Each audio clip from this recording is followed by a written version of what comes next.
मैं सिर्फ और सिर्फ इंसाफ चाहता हूँ। कल रात को मेरी आंखों के सामने मेरे अब्बू को बेदर्दी से कत्ल किया गया और उसके बाद मेरे छोटे भाई को फायर मारा, उसको भी गोली मारी लेकिन उसकी टांग पे लगी।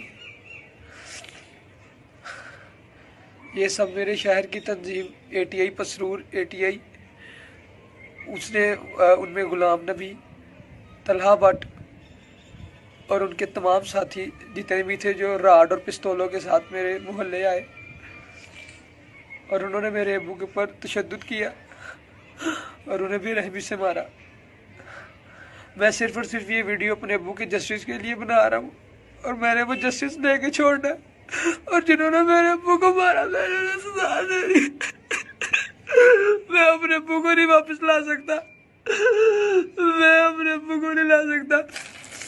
मेरा एक भाई हॉस्पिटल में है, अब्बू मेरे कब्र में है, अब्बी मेरी सदमे में है और एक मैं अकेला बचता हूँ। मैं अकेला क्या करूँगा?